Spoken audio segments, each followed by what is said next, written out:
క్రైస్త lord. యేసు నామమే జయము. మన రక్షకుడు మన విమోచకుడైన యేసుక్రీస్తు అతి పరిశుద్ధ నామములో అందరికీ వందనాలు. చిన్న ప్రార్థన ద్వారా రాత్రికాల వాక్య భాగం ధ్యానించుకుందాము.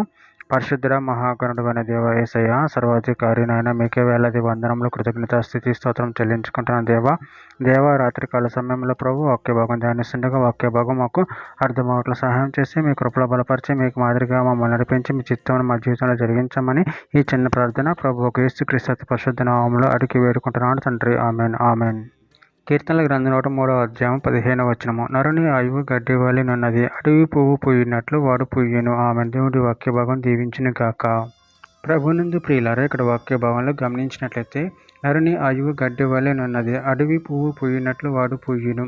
అదేవిధంగా వాక్య భాగంలో గమనించినట్లయితే యెషయా గ్రంథం 40వ అధ్యాయం 6-8 వచనాలు, ఆలకించుడి, ప్రకటించమని ఒకడు ఆజ్ఞ ఇచ్చిచున్నాడు, నేనేమి ప్రకటించదనని మరి ఒకడు అడుగుచున్నాడు. సర్వశరీరులు గడ్డి అయి ఉన్నారు, వారి అందమంతి అడవి పువ్వు వలె ఉన్నది. యెహోవా తన శ్వాసము దాని మీద ఊదగా గడ్డి ఎండును, పువ్వు వాడును.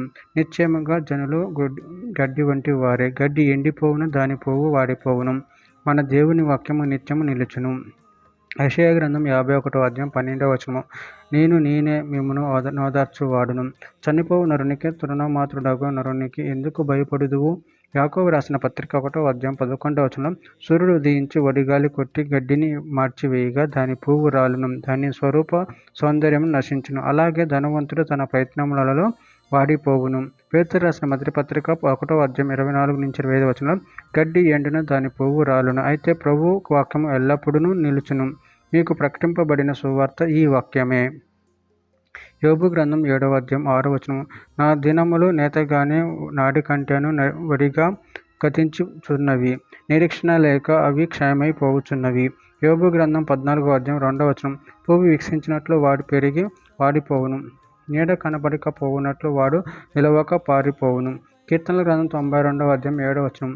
నిత్యనాశనం అన్నిటికే కదా భక్తిహీనులు గడ్డి వలె చిగుర్చుదురు, చెడు పనులు చేయు వారందరూ పుష్పించుదురు.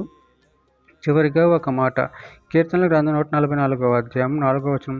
నరులు వట్టి ఊపిరిని పోలి ఉన్నారు, వారి దినములు దాటిపోవు నీడ వలె నున్నవి. ఆమె. దేవుడి వాక్య భాగం దీవించిన కాక చిన్న ప్రార్థన చేసుకుందాము. పరిశుద్ధుడ మహాగణుడైన దేవ యేసయ్య, మీరు ఇచ్చిన వాక్య ధైర్యాన్ని బట్టి ప్రభావ మీ కృతజ్ఞతలు చెల్లించుకుంటున్నారు తండ్రి. మీరే మాకు సర్వాధికారి అయిన దేవుడే ఉన్నారు ప్రభావ, మీరే మాకు తోడు నీడే ఉన్నటువంటి దేవుడు ప్రభావ. అందుని బట్టి ప్రభావ మీ కృతజ్ఞతలు చెల్లించుకుంటూ మీ ప్రేమ కృపలో మమ్మల్ని నిరంతరం ఖర్చు కాబట్టి మీకు మాదిరి మమ్మల్ని నడిపించమని చిన్న ప్రార్థన నామములో అడిగి పెట్టుకుంటున్నాను తండ్రి. Amen amen.